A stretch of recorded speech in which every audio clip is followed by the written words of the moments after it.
the room I used to sleep in was where my dad used to paint, and all on the walls were sort of pictures that he'd taken out of art books that he'd nicked from the library, and he'd stick them all up on the wall. So every time I got to sleep or woke up, I was surrounded by art, be it Utrillo, Constable, Flamenc, you know. So I was sort of surrounded by it. And also, I sort of, as I got older, I realised that there were a lot of artists called Paul.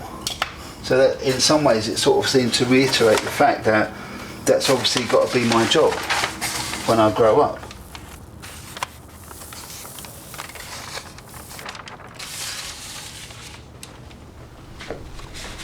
There you go.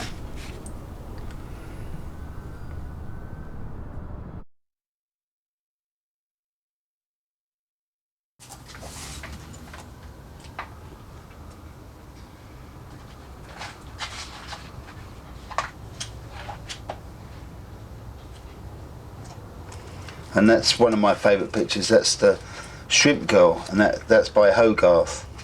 And this painting was apparently, after he died, was found in his studio, propped up against the wall. But what I really like about this picture is the freshness and the colour, and it's just very spontaneous and alive.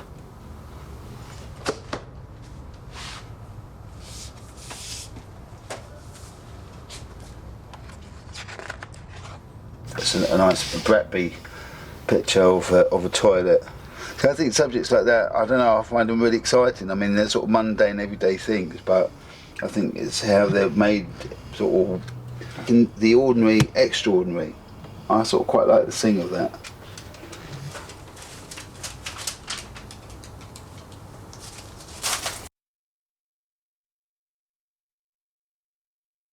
One thing that was quite interesting, when I was doing these paintings, I did a whole series of paintings of like bacon and eggs in the frying pan, sort of mugs of tea.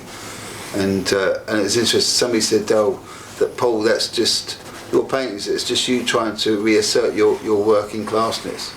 And I thought, I never really thought of it like that, but maybe it is. I don't know, I guess I just paint and what comes out, comes out.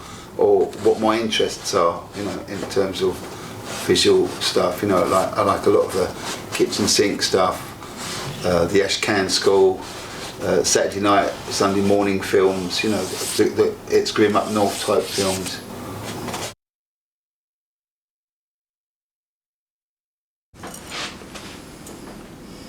After 7 years of non-stop touring, travelling together, I mean, we didn't stop for holidays or anything like that, and I think after a while we just sort of, I don't know, it's I mean, I don't want to put Mick on the spot, I mean, but it's his fault. No, I mean, you know, I guess, I don't know what to say. I mean, Mick was like Elizabeth Taylor. That's Joe's quote about Mick. It was like going on tour with Elizabeth Taylor in a filthy mood. Which it was. And after a while, at some point, me and Joe just looked at each other and said, you know what, let's get rid of him. And we knew, even though we knew we were getting a really important member of the band, really, you know, Mick's contribution was just, he was sort of like the sort of Jagger, Richard, sort of Lennon and McCartney duo that came up with those amazing songs. So, but we just thought, you know what, we've had enough. So what? It's just we're like 27 now. Just throw the hat in and get rid of him.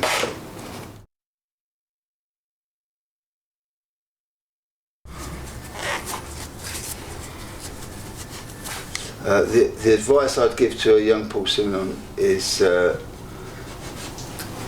just, what would I say? I don't know, just bloody behave, you fucking brat. I don't know what I'd say to a young Paul Simonon. Clip round the ear, old mate. So just do what you want to do. You know, if you want to paint, paint. If you want to do music, which hopefully he'd listen. But then, being me, I've always done what I've wanted to do on my own terms. You know. if I don't want to do that, I ain't going to do it.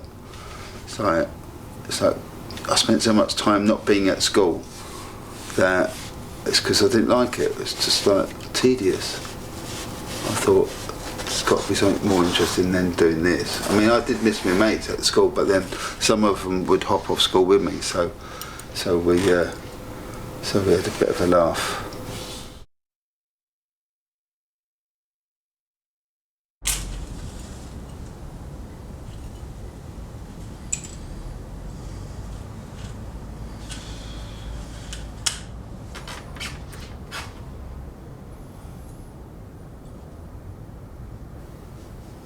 Yeah, I think I've been really fortunate only because I found painting, and really what I'm saying is that I found an outlet. With all the inner turmoil and angst that every human being has inside, if you can find something to channel it out, that's like whether it's writing a book or writing a poem, making a film, or in my case making a painting, that's a fortunate thing to have.